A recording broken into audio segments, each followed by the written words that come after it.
माँ हिलो मत, मेहंदी बिगड़ जाएगी। पता है ना मैं कितना सुंदर डिजाइन बना रही हूँ, ताकि बाकी लोग देखें तो लगना नहीं चाहिए आपकी बेटी ने बेकार मेहंदी लगाई है।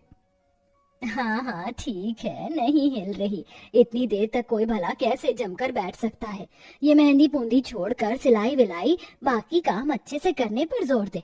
अगर तेरे किसी काम में तेरे होने वाली सास ने कमी निकाल दी ना बेटा, तो यहाँ फोन आने लगेंगे। सास हमेशा ऐसी ही होती है, बहू का 100% का काम देने पर भी 1% पर सुना देती है।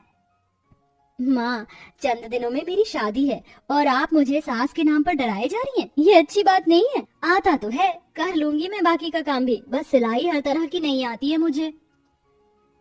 बेटा जहाँ तू जरा सा हिल गई ना काम में, वहीं सास तेरी लेनी देनी कर देगी।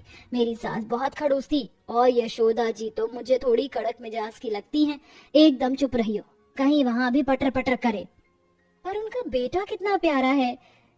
वो अब माँ बस बस, टमाटर की तरह लाल होने की ज्यादा जरूरत नहीं है। पति ज्यादा सुंदर क्या मिल गया, शक्ल देखो, मेकअप करने की जरूरत ही नहीं है। अपने पति को सीधा देख लिया। बस करो माँ, थोड़ा तो खुश होने दो। इतनी देर से सास के नाम पर डरा रही थी, पर सच में अब मुझे बहुत डर लग रहा है। इतने में अर्पिता की सास यशोदा का फोन आ जाता है, जिसे देख अर्पिता डर जाती है। माँ मेरी सासू माँ का फोन आ रहा है, आप उठाइए ना। नहीं तू उठा। माँ मुझे डर लग रहा है। मैं नहीं। अच्छा जी, राधे राधे यशोदा बहन, कैसी चल रही है आपकी तैयारी? बस अच्छी चल रही है। वो मैंने आपके यहाँ पर दुल्हन का लहंगा भिजवाया है, बहू को आप दिखा देना। अब छोटी बहू के भी घर वालों को फोन कर लूं। मैं रखती हूँ, आप तो जानती हैं दोनों बेटों की शादी है, किसी में कमी ना रह जाए। जी जी बिल्कुल। थैंक गॉड सासू माँ ने मुझसे बात नहीं की। अर्पिता के मन में लगभग सास के प्रति डर बैठ चुका था। ऐसे ही कुछ हाल उसकी होने वाली देवरानी मोहिनी का था। कुछ ही दिनों में दोनों लड़कियों की शादी यशोदा के दोनों बेटे अमन और सौरभ से धूमधाम से हो जाती है। फिर सास अपनी दोनों बहू का गृह प्रवेश करती है। हे भगवान, मुझे बहुत डर लग रहा है। कहीं मेरे से उल्टा पैर उठ गया तो पहले दिन ही अपशगुन हो जाएगा और सासू माँ डांटेंगी। क्या हुआ तुम दोनों बहू को? मोहिनी तेरे पैर कांप क्यों रहे हैं? और अर्पिता बहू तू क्या सोच रही है? दोनों कलश के चावल दाएं पैर से गिराकर अंदर आओ। जी माँ जी। दोनों बहू घर में प्रवेश करती हैं, बहुत सहमी और डरी हुई थी। थू थू थू थू थू, नजर ना लगे तुम दोनों बहू को, बहुत सुंदर लग रही हो। एक साथ भगवान ने झोली में दोनों बहू दे दी। अरे बहू मेरे घर में एसी चल रहा है, तुम दोनों को इतने पसीने क्यों आ रहे हैं? कोई बात है क्या? पसीने कोई पसीना नहीं है माँ जी, पता नहीं क्यों ऐसा हो रहा है। मैं तो छोटी हूँ, मुझे माँ जी से बहुत डर लग रहा है, लेकिन जेठानी जी का हाल मेरी तरह क्यों है? मुझे माँ जी का डर लग रहा है क्योंकि मम्मी ने बहुत समझाया है, पर छोटी देवरानी क्यों डर रही है इतना? अरे आप दोनों कहाँ खो गए? माँ कब से आपसे कुछ पूछ रही हैं। आइए अंदर बैठ जाइए। लगता है तुम दोनों ज्यादा थक गई हो, ऐसा करो आराम करो, कल आना पहली रसोई के लिए। जी माँ जी। दोनों बहुत चैन की सांस लेकर अपने कमरे में चली जाती हैं। अगले दिन सास के डर से दोनों बहू सुबह जल्दी उठकर घर की सफाई और पहले रसोई का खाना बना लेती हैं। ये देख सास खुश हो जाती है, फिर उनके हाथ का खाना खाती है। माँ जी खाना कैसा बना है? कुछ कमी तो नहीं है? प्लीज माँ जी मुझे माफ कर दीजिए, अगर कुछ गड़बड़ हो गई तो। वो मैंने गलती से दोबारा नमक डाल दिया था। अरे बड़ी बहू तो इतना डर क्यों रही है मुझसे? और तू भी इसीलिए डर रही है कि मैं तुम लोगों के खाने में कुछ कमी निकाल लूंगी, खरी खोटी सुनाऊंगी, करम जली नाच पीटी बोलूंगी। ऐसा कुछ नहीं है। अरे मेरे हाथ में कोई हंटर थोड़ी है जो मैं तुम्हें मार दूंगी। सच माँ जी? मैंने कैसे खाना बनाया है बताइए ना। और मेरा भी माँ जी।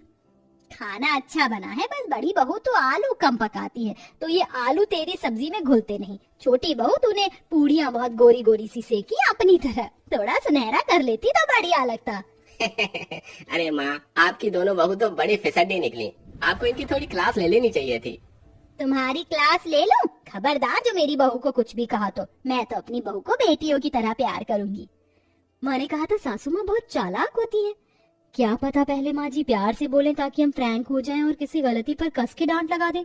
नहीं बाबा नहीं, मुझे तो बच के ही रहना है। ऐसे ही 2-4 दिन बीत जाते हैं। दोनों देवरानी जेठानी में कहासुनी हो रही थी। दीदी मैं आपको बोल रही हूँ ना, मुझे पोछा लगाना नहीं आता, आप ही यहाँ पोछा लगा दीजिए। अरे मैं बोल रही हूँ ना, तुम लगा दो, मैं अंदर बर्तन साफ करने जा रही हूँ। नहीं दीदी, मैं तो अंदर जा रही हूँ, बर्तन साफ करने जा रही हूँ। ये रहा झाड़ू, ये रहा पोछा। ऐसा कि अगर मोहिनी भाग जाती है और बर्तन साफ करने लगती है तो साबुन के हाथ से बर्तन उसके हाथों से छूट जाता है। ये सुन सास आ जाती है। बहू ऐसे काम होता है? वो माँ जी गलती से हो गया, माफ कर दीजिए प्लीज। अरे बहू मैं तो तुम्हारी चिंता कर रही हूँ, आराम से काम करो, कहीं बर्तन तुम्हारे पैर में लग जाता तो। पता नहीं क्यों डरती हो तुम दोनों मुझसे। वहीं दूसरी तरफ अर्पिता पोछा लगा रही थी कि गीले फर्श पर पैर फिसल जाता है और वो धड़ाम से गिर पड़ती है। अरे राम रे, हे कृष्ण कन्हैया, गिर गई मैं, कहीं टूट तो नहीं गई ना मेरी हड्डियां? मामा जी मुझे माफ कर दीजिए, गलती से हो गया, मैं आपको गिराना नहीं चाहती थी, वो मुझे पता नहीं था आप यहाँ पर आ रही हो, मैं पोछा लगा रही थी। कोई बात नहीं बहू, मैं गिर गई हूँ बहू, उठा तो दे, मैं नहीं तुझे डांट रही, मुझे कमरे तक ले जा, बाम तो लगा दे। तुम लोग मेरे से ऐसे पेश आती हो जैसे कि मैं हिटलर हूँ और मैं तुम्हें होलोकॉस्ट की सजा दूंगी। सॉरी माँ जी, आइए। इतने में मोहिनी भी आ जाती है। फिर दोनों बहुएं सास को कमरे में ले जाती हैं और उसके कमर पैर पर बाम लगा देती हैं। माँ जी आप चिंता मत कीजिए, आप जल्दी ठीक हो जाएंगी, मैं आपको हल्दी वाला दूध भी दे दूंगी अभी। कोई बात नहीं, कोई बात नहीं, हो जाता है, तुम दोनों मुझसे डरा मत करो, मुझे अपनी माँ समझा करो।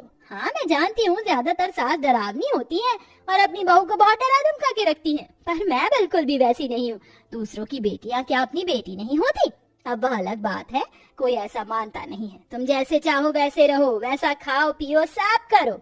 ये सुन दोनों बहू की आंखों से आंसू झलक आते हैं और वह जोर से अपनी सास को गले लगा लेती है। अरे बहू तुम तो मेरे गले ही पड़ गई हो। चलो अब रोना बंद करो। माँ जी आप भी ना, सच में आप जैसी सास पाना बहुत मुश्किल है। पता नहीं दीदी और मैंने ऐसे कौन से पुण्य किए होंगे जो आप जैसी सास मिली।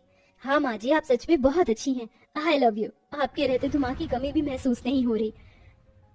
अपनी सास से माँ का प्यार पाना किसी सौभाग्य से कम नहीं है। अब रोना बंद करो, मैं ठीक हूँ, कल हम शॉपिंग पर चलेंगे। अगले दिन सास अपनी दोनों बहू को शॉपिंग पर ले जाती है और उन्हें वेस्टर्न ड्रेस पहनने को कहती है। बड़ी बहू मुझे तुम पर ये गाउन बहुत अच्छा लगेगा, ये खरीद लो। आजकल कौन सूट और साड़ी पहनता है, और छोटी बहू तुम पर तो ये वाली लॉन्ग फ्रॉक अच्छी लगेगी। पर माँ जी ये तो वेस्टर्न ड्रेस है, पहली बार देखा है कि कोई सास अपनी बहू को वेस्टर्न मॉडर्न कपड़े पहना रही है। हाँ माँ जी, मैंने कहा था ना बहू कि मैं तुम्हारी सास नहीं माँ बनकर रहना चाहती हूँ और माँ का ही प्यार दूंगी, तो बस तुम भी ऐसे ही बनकर रहो। चलो यही कपड़े पहनकर घर चलना। थैंक यू माँ जी। फिर दोनों सास बहू बहुत शॉपिंग करती हैं और दोनों बहू मॉडर्न ड्रेस पहनकर जब लौटती हैं तो गली मोहल्ले की औरतें बोलने लगती हैं, अरे अरे जरा देखो तो, शादी को 1 महीना नहीं हुआ और दोनों बहू के पर निकल आए हैं, कैसे कपड़े पहनकर घूम रही है गली में।